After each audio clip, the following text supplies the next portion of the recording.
At ito po yung pagdadalhin nating beloved preacher ni Casio Fujita.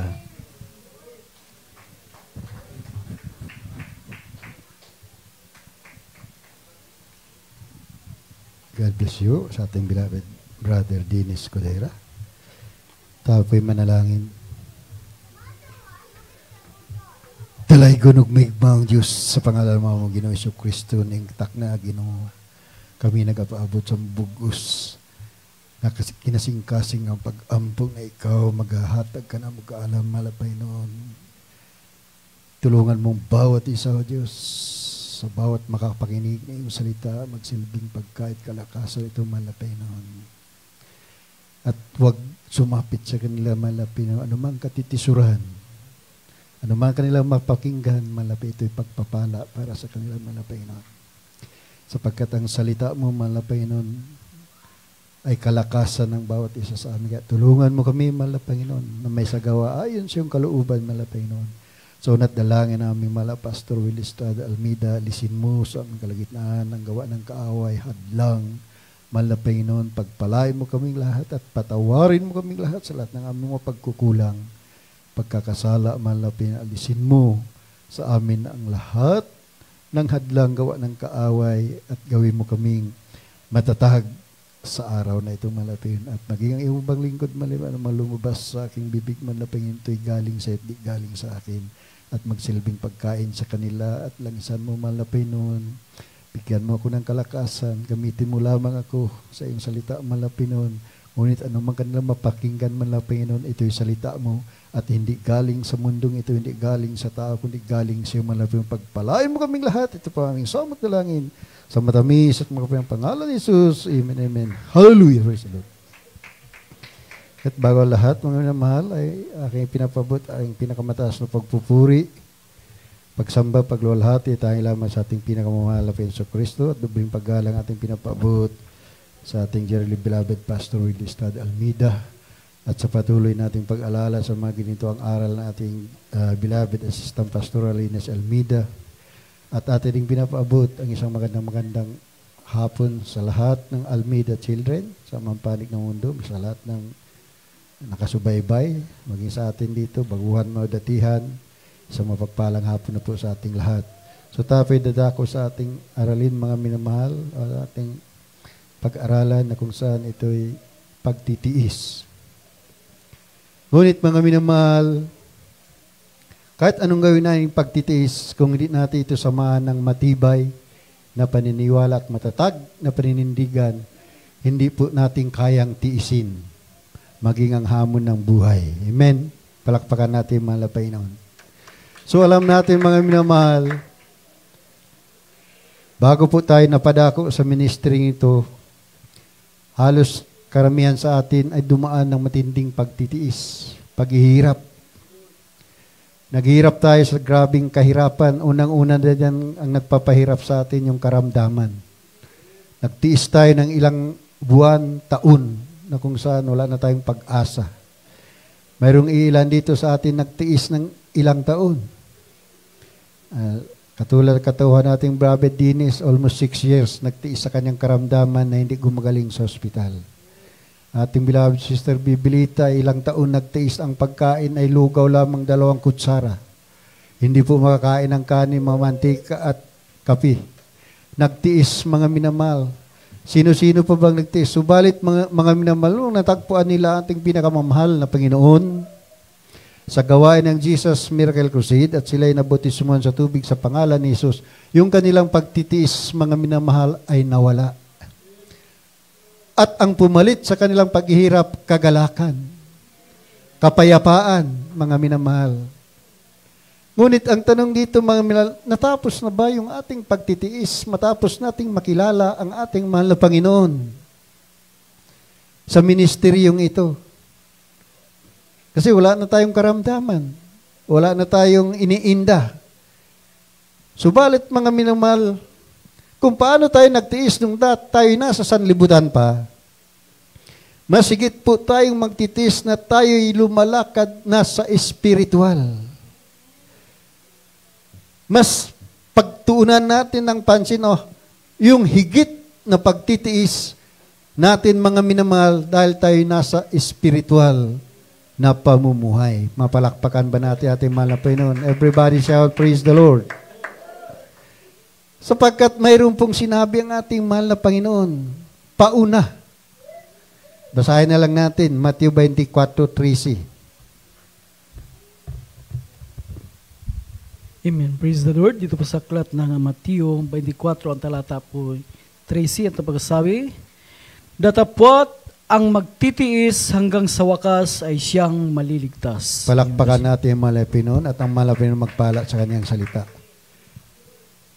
Hanggang kailan daw yung ating pagtitiis?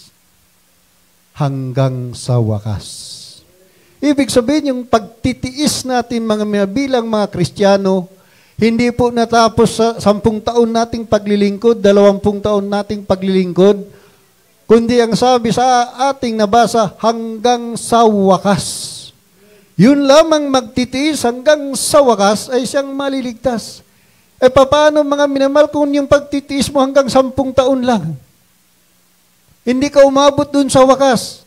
Ibig sabihin nito, ayon sa ating binasa, hindi mo matamo yung kaligtasan. Sapagkat sinabi nito, ang magtitiis lamang hanggang sa wakas ay siyang maliligtas. Amen. Palakpakan natin, mahal na Panginoon. Ang ibig sabihin ng pagtitiis ay manatiling matibay, matatag sa pangakong kaligtasan at buhay na walang hanggan. Ito yung ibig sabihin ng pagtitiis. Kaya nung mahal na Panginoon, nung siya ay nagkatawang tao, nung siya ay nasa lupa pa, mga minamahal, nangaral. So sa kanyang pangaral, mga minamahal, grabe yung himala. Yung bulag nakakita, yung patay na buhay, yung lumpo lumakad, yung kitungin nagsilinis, yung mga dimumpusis nagsigaling. At nakita ito ng napakaraming tao.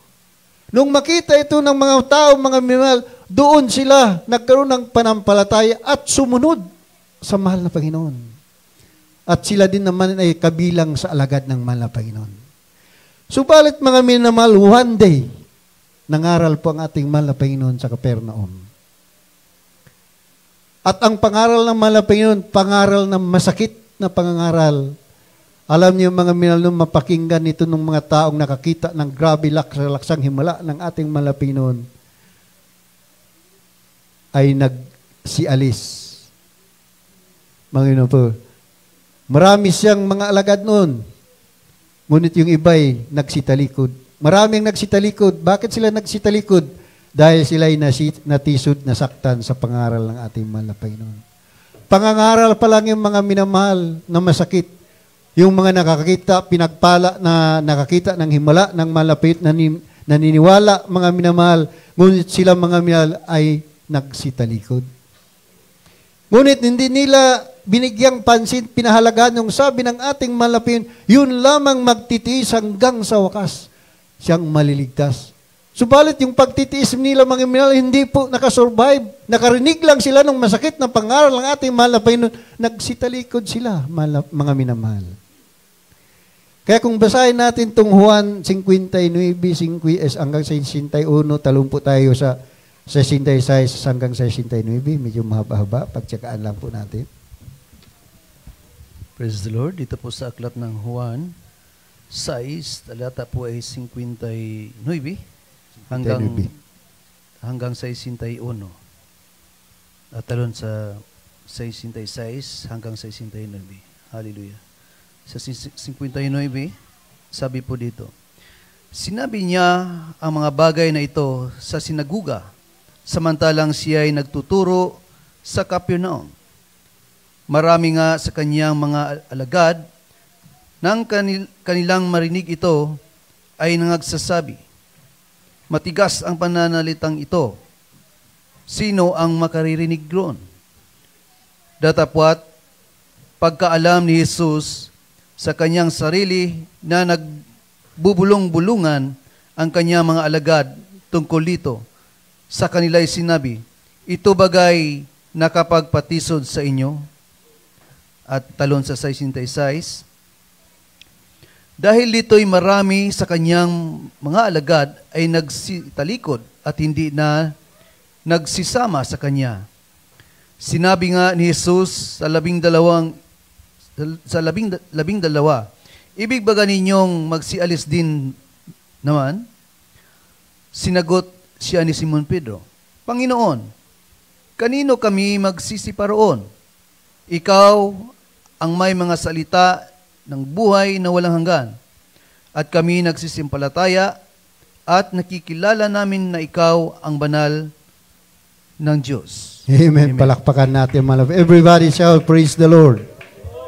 Sino yung mapala dito, mga minamahal? Yun lamang 12 na hindi po nasaktan, natisod sa pangaral ng ating malapin.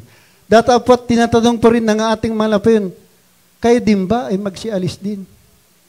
Ngunit sumagot si Apostol Pedro. Sinagot siya ni Simon Pedro, Panginoon, kanino kami magsiparoon?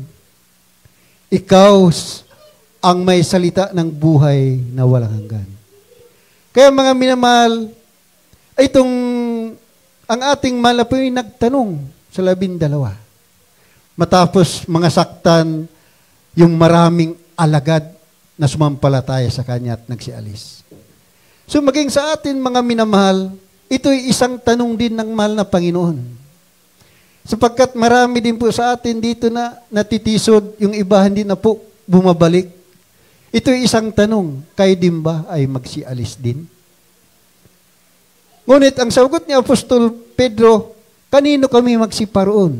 Ikaw ang may salita ng walang hanggang buhay o buhay na walang hanggan.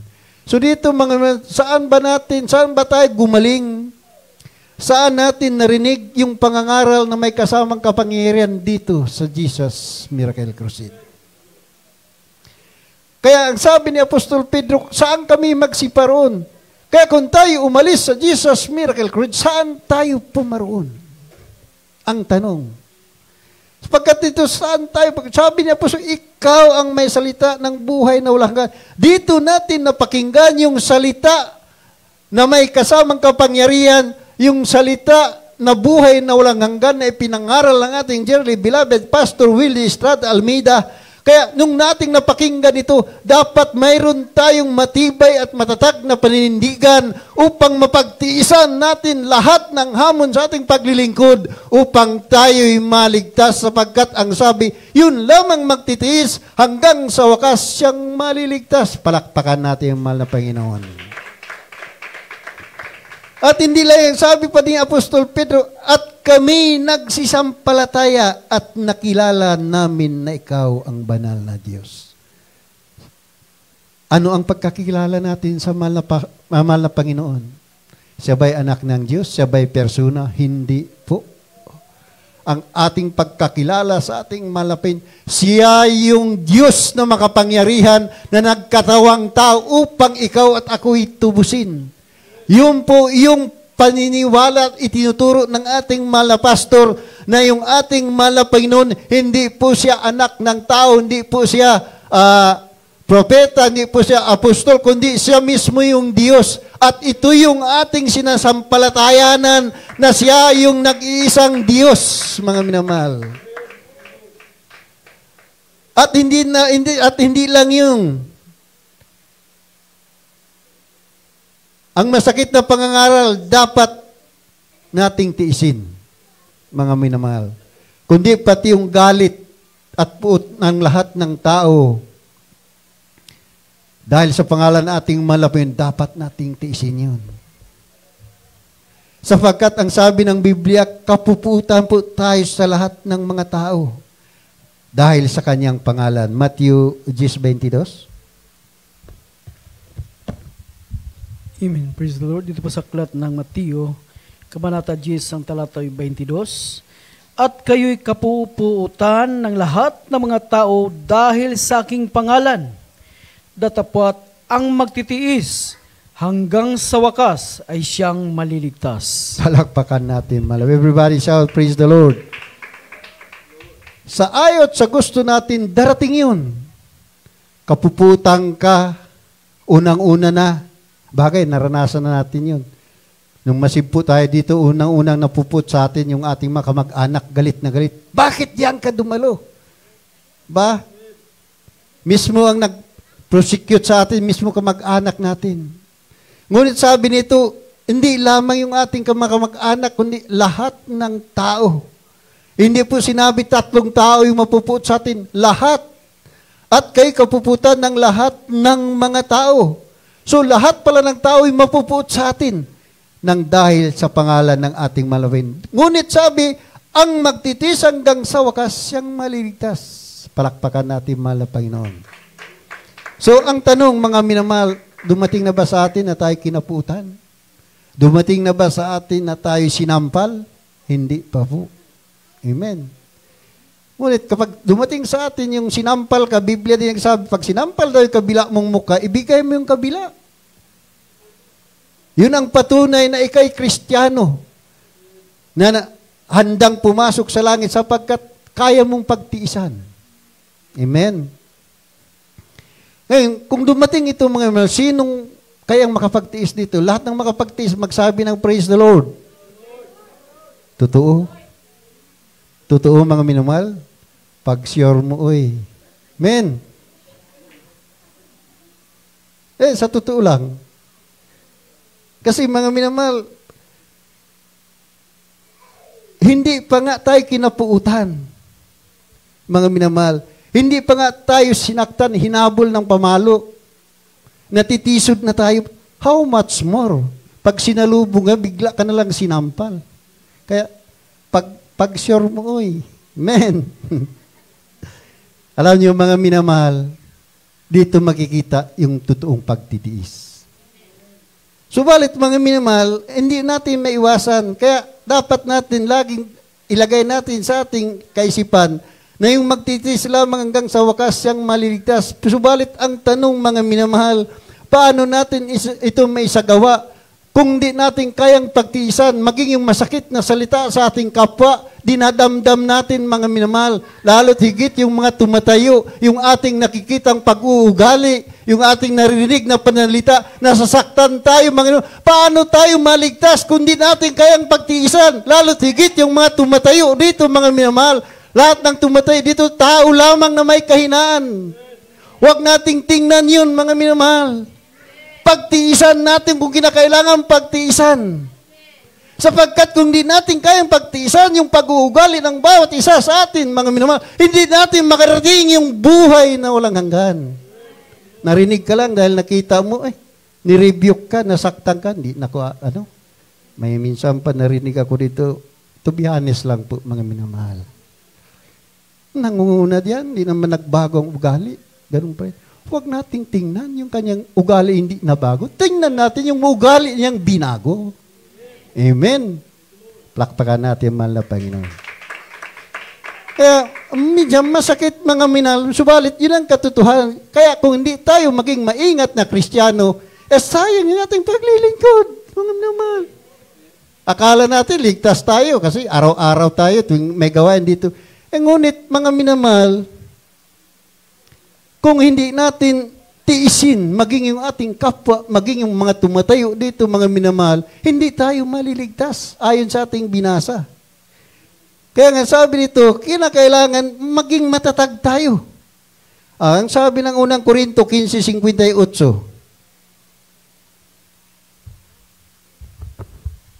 Praise the Lord. Dito po sa unang Korinto 15, talata po 58.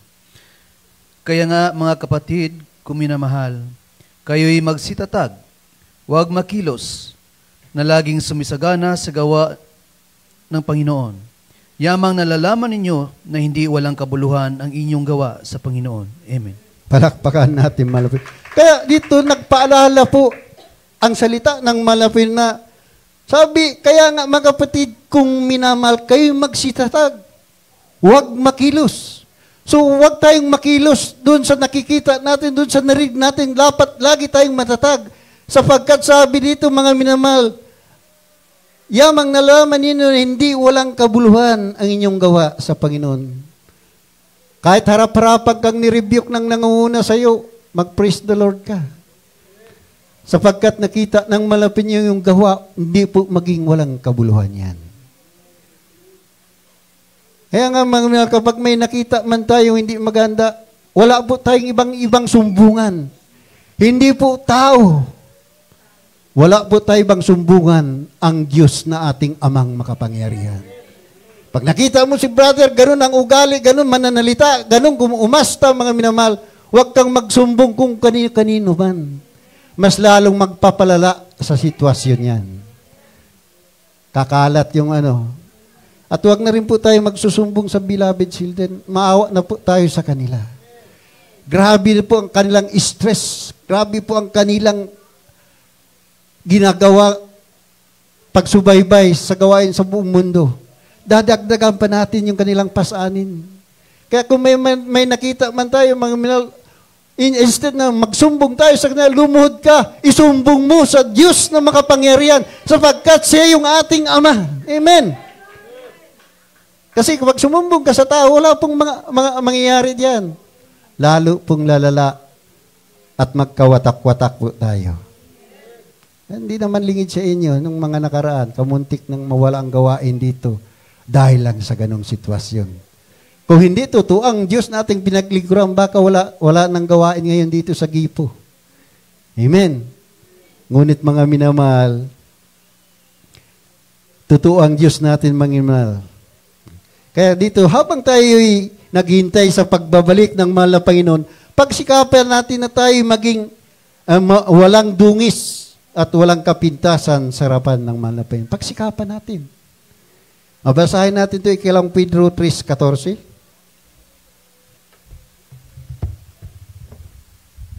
Amen. Praise the Lord. Dito po sa aklat ng ikalawang Pedro, kabanata 3, ang talata po ay 14, ito pagkasabi, kaya nga, mga minamahal, yamang kayo'y nagsipaghintay ng mga bagay na ito, ay pagsikapan ninyong masumpungan kayo sa kapayapaan na walang dungis at walang kapintasan sa paningin niya. Amen. Palakpakan natin. Everybody shout, praise the Lord. Kailangan masumpungan na tayo na walang dungis at walang kapintasan. Kaya ang tanong mga minamahal, kapag may hinanakit kasi yung kapwa, ito yung maging dungis mo sa harapan ng Diyos. Kaya ang tanong kung natisod ka sa iyong kapwa, lalo tigit sa mga tumatayo na mga mangaral, yun yung maging dungis mo at kapintasan mo sa harapan ng mahal na Panginoon. Pinagchichismis mo, pinagsasabi mo yung pag-uugali ng iyong kapwa, kung ano ang iyong narinig at nakita sa pagkatao niya. Subalit ang Biblia, mga minamahal, nagsasabi, yung pumasok sa bibig ng tao ay hindi po yun ang marumi, yung lumalabas sa ating bibig. Nakita mo yung ugali ng pinagchismis, hindi, si ganito. Ganito ang ugali, ganito. So, nagkumalat na yun. So, dahil doon, mga minamahal, sa ugali na nakita natin sa ating kapwa, na hindi natin kayang pagtiisan, nagkaroon po ng hatred yan sa ating puso. At yung hatred na yan, yun ang mag-trigger sa'yo upang ikaw ay hindi na dumalo. Sabihin mo, dumadalo ka doon, di naman nagbabawala ng pagbabago yun. Dumadala ko, ganun pa rin magsalita. Subalit, tandaan po natin, mga minamahal, yun yung mga basura sa ating paglilingkod. Palakpakan natin, mga lapay noon. Kaya kapag may puot ka sa iyong kapwa, mga minamahal, Biblia pong nagsasabi, hindi po ako, magiging mamamatay tao ka. Unang Juan 3:15 at itong basahin.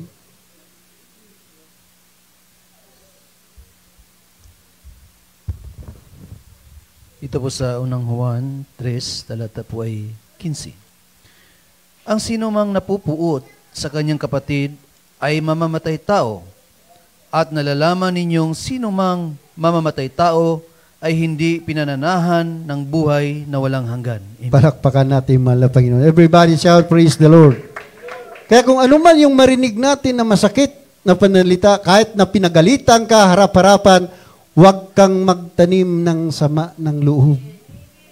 Pag nagtanim ka ng sama ng loob, ang sabi ng Biblia ay tayo daw ay mamamatay tao. At nalalaman natin ang mamamatay tao ay hindi po pinanahanan ng buhay na walang hanggan.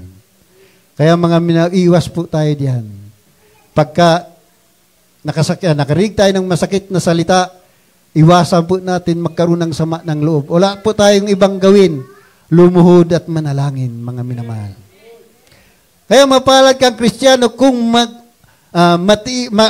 matiisin ka sa iyong paglilingkod. Hindi mo titingnan yung katitisuran. Kaya nga mayroon tayong mga mata, mga minamahal, para tumingin. Subalit yung tingnan natin, hindi yung katitisuran. Tingnan natin yung mabuti. Mayroon tayong tainga. Naging dalawa yung tainga natin. Mayroon tayong naririnig. Si ganun, ganito ang ugali, ganun. Huwag mong pakinggan mo yung mabuting napakinggan mo. Mayroon tayong kamay, dalawa. Anong purpose nito? Pag may, alimbawa, na may kamatis ka sa tiklis, nakita mo maraming bulok, yung kabila mong kamay, alisin yung bulok. Yung kanan mong kamay, sisipirit yung mabuti. Ganun po yung mga minamahal. Hindi yung masama yung ating i-adapt, kundi yung mabuti. Kaya kung may nakita man tayong basura sa pagkatao ng bawat isa sa atin, itapon po natin yan. Huwag nating damputin. Bakit, mga minamahal? Huwag po nating damputin yung basura ng ibang tao. Kapag yung basura, mga minamahal, dinampot mo at nilagay mo sa iyong bulsa, ikaw din ay mangangamoy basura. Palakpakan natin, mahal na Panginoon. Tama ba ako, mga minamahal? Hindi. Kasi yung masamang ugali na ngayon, yung kapwa, basura yan. Bakit damputin mo yan? Itapon mo yan. Huwag mong ilagay sa bulsa. Pag ilagay mo sa bulsa yan, ikaw aalingasaw din ng basura. Amen. Palakpakan natin, mahal na Panginoon. Ang masakit, mga minamahal, dinadampot natin, hindi natin ilagay sa basura. Saan natin ilagay? Dito. Sa puso. Kaya yung basura na dinapot, nilagay mo sa puso, magkakaroon ka ng sama ng loob at nagiging basura sa pagkatao mo yan. Yun ang magiging dungis mo sa paglilingkod mo sa mahal na Panginoon. Sapagkat sinabi ng mahal, wala pong may kulubot o mansa papasok sa langit. Magiging kulubot mo yun, magiging mansa. Sapagkat basura yan na dinampot mo, nilagay mo sa iyong puso. Subalit pag nakita mo yan, instead na damputin mo, itapon mo yan. Naglilingkod ka sa Diyos na wala kang badalang basura. Tagapagmana ka ng buhay na walang hanggan. Palakpakan natin, mahal na Panginoon. Kaya mapala tayo, mga minamahal. Sabi ito, kapag hindi po tayo nakasumpong ng anumang katitisuran. Paglilingkod natin, hindi mo sabihin walang katitisuran. Mayroon sapagkat nandito pa tayo sa lupa. Amen.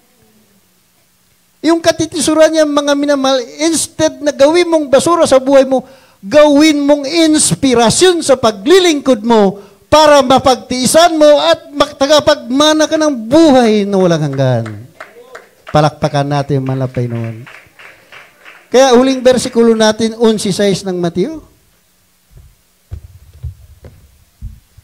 Amen. Praise the Lord. Dito po sa aklat ng Mateo 11, ang talata po 6, ito itong pagkasabi, at mapalad ang sinumang hindi makasumpong ng anumang katitusuran sa akin. Amen. Praise the Lord. Mapalad. Yung hindi nakakasumpong ng katitusuran ng dahil sa akin. So ano ba yung salita ng mahal na Panginoon, mga minamahal? Ang salita ng mahal na Panginoon, Diyos mismo yung mga ayon sa 1:1. Kaya kung ano mang ipinangaral dito, hindi po dapat tayo matisod sapagkat yun ay salita ng mahal na Panginoon. Kapag natisod tayo, mga minamahal, kahit pala, araw-araw tayo nagsasambit sa pangalan ng mahal na Panginoon.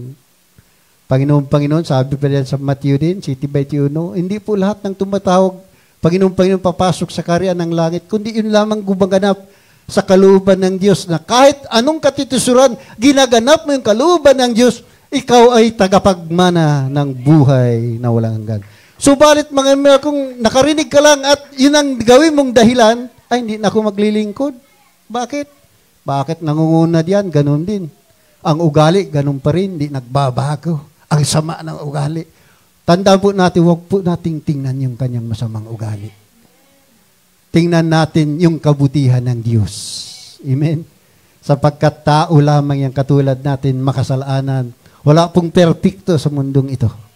Mayroong pangalan, pero sa pagkatao, wala. Ultimo po ating mga pastor, nagsabi, huwag niyo akong tingnan sapagkat ako'y tao lamang. Pastor na yun, di po basta-basta sakripisyo pag-ayuno. Hindi lang po siya basta pastor, siya ay propeta ng Diyos. Subalit, nagsabi mismo siya, huwag kayong tumingin sa akin, mga minamahal. Wala tayo ibang titingnan ang Diyos na may likha ng langit, ang Diyos nagligtas sa atin, ang Diyos na nagpagaling sa atin, ang Diyos na may pangako sa atin, doon tayo dapat tumingin, hindi po sa tao. Kapag tumingin ka sa tao, malaglag po yung ating pananampalataya. Kaya tayong lahat ay tumayo, mga ating awitan ng malapay noon, ang panalangin. Habang ating inaawit ito, gawin nating panalangin.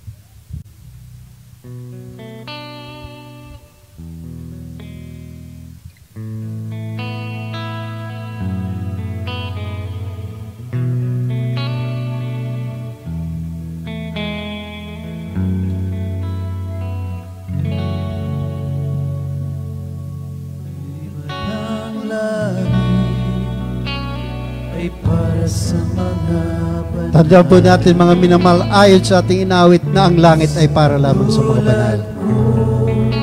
Sa katulad ko na nagtitiis, naghangad at nagtitiis, nagsusumikap, nagtitiis upang makarating sa langit. Kaya sa ating paglilingkod, mga minamahal, tiisin natin ano man yung nasa harapan natin. Sapagkat kaya tayo naglilingkod upang marating natin yung langit at buhay na walang hanggan. Sa iyong piling, hallelujah, pagpasahin ang iyong gawin at ang pag-ibig mo. Hallelujah, hallelujah. Habang tayo umawit, gawin natin itong panalangin.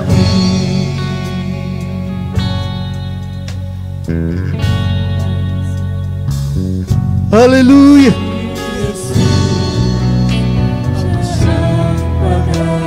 Wala tayo ibang pag-asa kundi si Jesus na napako sa krus ng Kalbaryo upang ikaw at ako'y maligtas.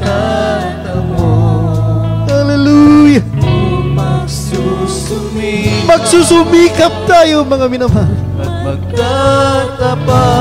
Magtatapat sa ating paglilingkod. Hallelujah! Purihin ka, malapit. Hallelujah! Hallelujah!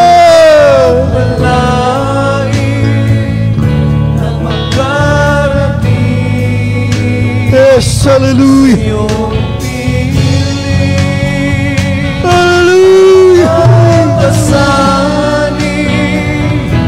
Gawin natin itong panalangin sa malabay.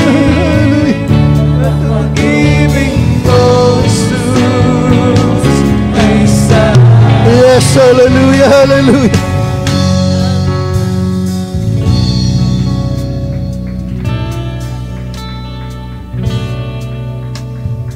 Purihin ka, malabay.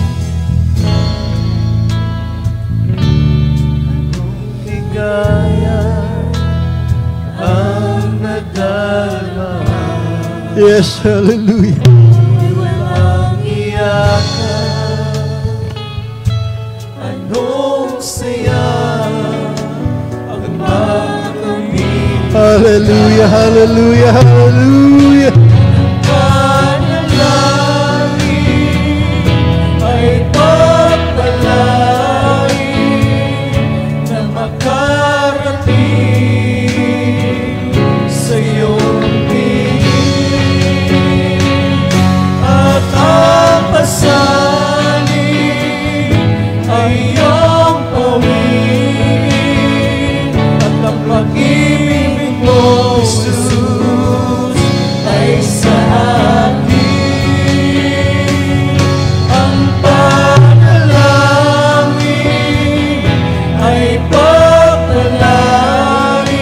Yes, hallelujah, hallelujah.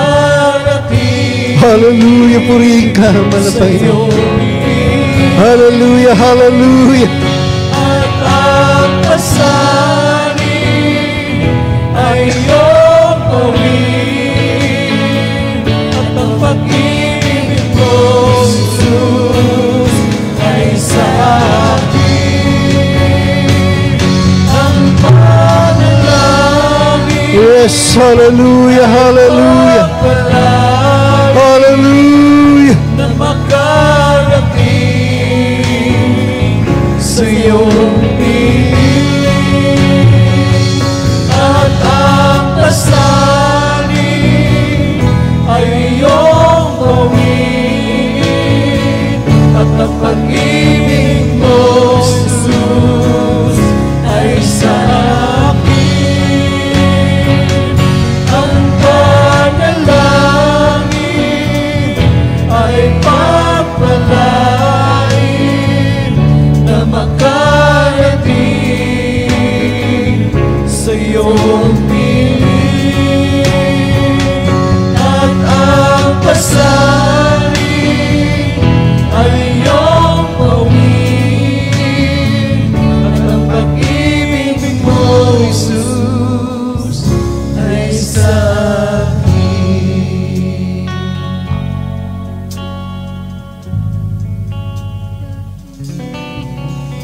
Amen. Hallelujah. Hallelujah. Palakpakan natin malapit. Everybody shall praise the Lord. Hallelujah. Hallelujah. Hallelujah. Maraming salamat sa ating malapit.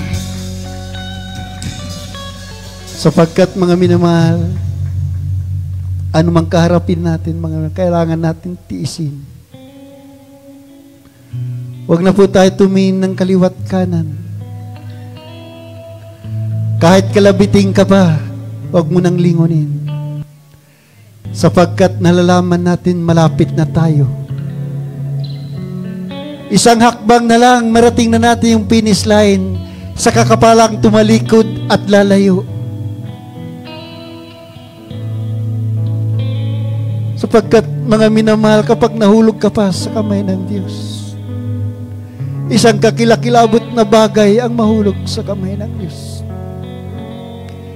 Kaya magsumikap ang bawat isa, kumapit, magtiis.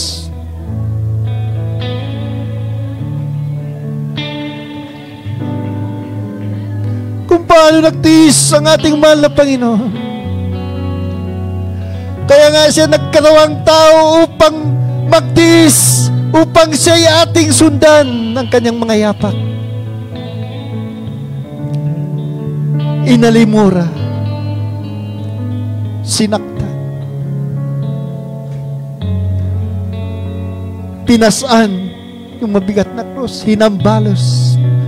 Mga minamahal, hindi po natin ginawa yun na nagpasaan tayo ng mabigat na krus. Hindi natin dirananas na hinambalos tayo sa ating paglilingkod. Ngunit ang ating mahal po, dinanas niya yun. Nagtiis. Kaya sabi niya, yun lamang magtiis hanggang sa wakas siyang maligtas. Sapagkat tinis ng malapay hanggang sa wakas ng kanyang buhay, yung kanyang paghihirap. Kaya tayo ngayon ay nagtamo ng kaligtasan dahil hindi po siya sumuko, hindi sa kanyang pagtinis. Tinis niya ang lahat, mga minamahal. Ito yung dapat nating ilagay sa ating mga buhay. Magtiis, magtiis. Sapagkat mapalad yung magtitiis. Mapalad yung hindi nakakasumpong ng katitisuran sa paglilingkod sa Diyos. Mayroon mang katitisuran, ngunit ang mata mo'y nakapikit. Sa pagpikit mo na yung mga mata, hindi mo nakita yung katitisuran, kundi ninanamnam mo yung pag-ibig ng Diyos. Nilalasap mo yung kanyang kabutihan. Kahit nasa harapan mo yung pagsubok, huwag mong tingnan. Tumingala ka sa langit, naroon yung mapagpalang Diyos. Oh, hallelujah, hallelujah. Purihin ka, mahal na Panginoon. Hallelujah.